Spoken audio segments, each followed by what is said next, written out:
What's going on? We got some breaking news coming on. We was talking about it on the live stream we just got off of. And, it's talking about how David Benavidez is returning back to Sampson Boxing, after a situation that involved Top Rank trying to poach him while he was under contract with Sampson Boxing. We back at the Boxing Clinic and more. Let's hop right on into it. And, back in May, around May 18th, according to the article, I'll link it in the description so you know that it's true. David Benavidez had, a manager and advisor come to him and had him accompany him to a meeting with Top Rank and Bob Arum. Basically, Bob Arum looked at a contract that this Billy King guy gave to him and said that the contract that he had with Sampson Boxing was weak and unenforceable. And Bob Arum signed David Benavidez to a Top Rank promotional contract while he was under another contract. Obviously, that's illegal. Sampson Boxing then said, just a couple more weeks ago, filed a lawsuit like last week or 2 weeks ago against Top Rank, David Benavidez, and this Billy King guy, this manager advisor. And, basically they hashed out a deal.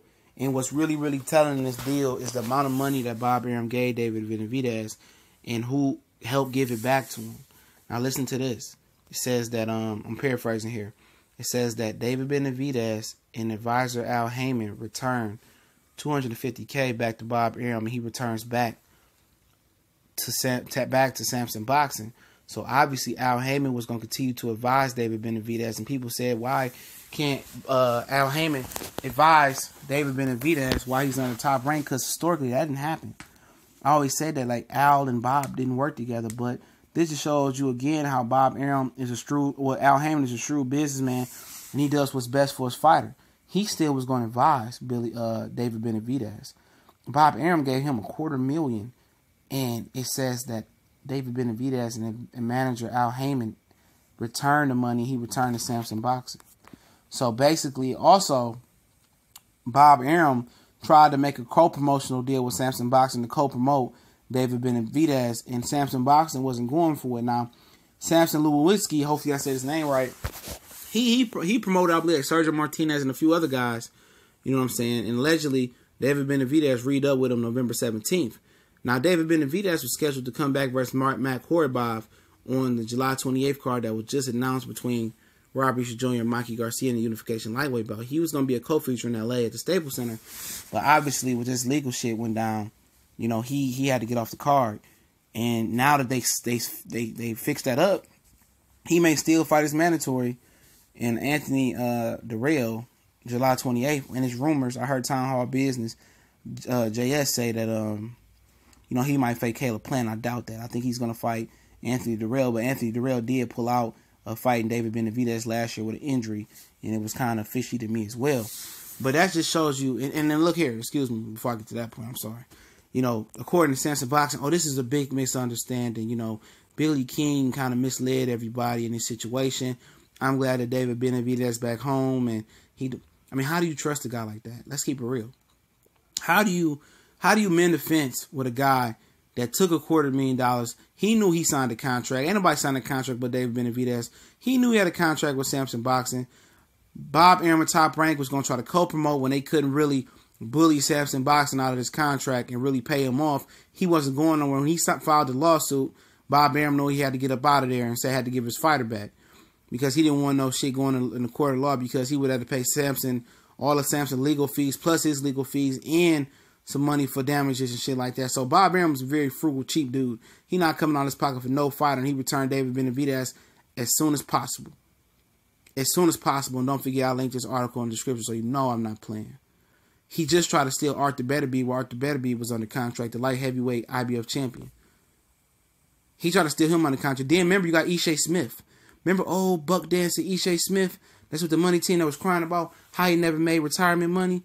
How he was rooting on David Benavidez. Oh, Benavidez, go get the money.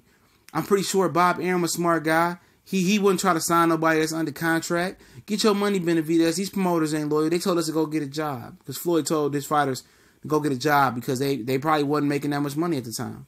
And they want Floyd just to loan money out like he Robin Hood in the Mayweather gym.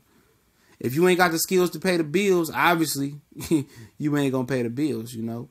So he was egging David. Oh, go David Benavidez, go boy, you go boy, like sassy ass rolling his neck and shit. Old peanut head motherfucker, man. I hate old hating ass niggas. Mind your business. Mind your damn business. Because at the end of the day, like he said, oh, that Bob Arum wouldn't do nothing like that. He just lost 2 fighters he tried to steal. He tried to poach under contract. Because he can't attract talent on his own. And now, we talked about the money that he showed Adrian Broner, because he did the same thing to Adrian Broner. Before Adrian Broner signed with Al Haymon, Golden Boy, any of that, Adrian Broner came out to Bob Arum's house in L.A. And he said Bob Arum showed me a shitload of money and wanted me to sign a contract and just take the money. And if any of y'all seen Straight Outta Compton, when they had a $100,000 check for Ice Cube, and they just wanted him to sign a contract, but he said, I want my lawyers to look over. Oh, no, just sign the contract. This money can be yours. And he said, just give me the money. I'm going to have my lawyers look over the contract. No, you got to sign the contract to get the money. You know why you got to sign the contract to get the money? Because it's a slave deal, man. It's the same slave deal that Mikey was in. It's the same slave deal that Vargas was in. It's the same slave deal that Floyd Mayweather, Oscar De La Hoya was in. Same slave deal that Terrence Crawford is in. It's filled with different... I'm trying to still learn about boxing contract, but it's filled with different nooches and extensions and shit like that. Like if you fight for titles, you win title, or you got championship fights, it extends your fight deal. Crawford has fought 14 fights on the Top Rank. Not one time you heard him have a contract extension. Jesse Vargas fought with Top Rank. His contract was up. They wanted to give him the Jeff Horn fight. He was down to fight Jeff Horn instead of the Gary Cochran fight. They said that you got to sign an extension to get the Jeff Horn fight. So basically, he had to fight his way out and call Al Haymon and get out of that contract. Same thing with Chavez Jr. They tried to do the same thing to him. His contract was up. They tried to lie and say he got one more fight. He called Al Haymon, got out the deal. Mikey Garcia called Al Haymon 2 years out the ring. He got back in the ring. Floyd Mayweather paid $250,000, I think it was, to get out of the Top Rank deal. Who helped him do it was Al Haymon. Harvard businessman versus Harvard lawman and Bob Arum. Harvard business being Al Haymon. And that just shows you that Al Haymon cares about the fighter. They said, oh, $250,000? Oh, David Benavidez, you got to take that, man, from Top Rank. Go get your money. He let David Benavidez get a signing bonus of $250,000. I'm pretty sure he read over the contract as well, too, and told David Benavidez what the contract was like. And Benavidez said, shit, I see $250,000. I need that, bro. My brother with Top Rank. We'd be all right. So Al Haymon was in on the deal, too. They was going to try to bully Sampson out the deal. But how do you mend that relationship? How does Benavidez go to Sampson Boxing and with a straight face, and how does Sampson Boxing look at him? Like, you know, when this contract up, I know you're not going to stay with me. You're going to run over to Top Rank or run over somewhere else. See, that's the loyalty. And people quick to say, well, these promoters not loyal to this guy, that guy, this guy. That's true. But how disloyal can you be? Seriously. How disloyal can you be, brothers? When you just signed the contract. You knew you signed the contract. You knew what that contract was about. So you let a Billy King get in the middle of it and try to finesse your mind and mind fucking tell you that contract wasn't valid. When all the way along, you know your first contract was valid, and you know your second contract with us, Sampson Boxing, was valid. And Bob Arum knew that shit. He knew that contract was forcible. He knew it. He was trying to pay Sampson Boxing off to go away. Or we'll co-promote you and give him a shitty side of the co-promotion deal and basically rewrite the deal. He tried to play Sampson Boxing, but Sampson Boxing, he was on his P's and Q's. And if he wasn't, it was going to be an all-star Golden Boy Canelo situation. But he played it right. But at the end of the day, you know, he got to feel some type of way versus David Benavidez and Al Haymon. And I guess he say shit. He showed him $250,000. I can't even show him that. And that's crazy. So the money that they offering these guys, he offered them $250,000 probably in cash. He offered that motherfucker that shit in cash. $250,000. I bet he spent some of it. And that's probably why I had to go back to Al Haymon to give him some of that money back. Or find some way to get that money back. He spent some of that money, knowing that this deal wasn't valid. But he returned the cash. Contract was ripped up from Top Rank. Now he's back with Sampson Boxing. And that just shows you a sneak peek of how dirty, how filthy this boxing game can be. But don't forget, man, it's the Boxing Clinic and more. It's your boy CJ Goodfella. And we on Facebook, Instagram, and Twitter. The links or the username is in the description. If you want to donate to the PayPal, appreciate it, man. Help us expand the content and do great things outside of this YouTube thing. But I definitely appreciate it, man. And I want you guys to do me a favor. Go follow my homie Colossal Sports TV.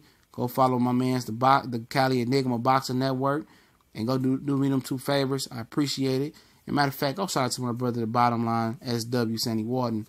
He putting in good work when he does drop a video. And shout out to all the brothers in the LDBC, all the sisters too. Shout out to everybody in between and the YTBC. Y'all know what it is. We always on the boxing grind. And till next time, hit the subscribe and the bell icon. We gone.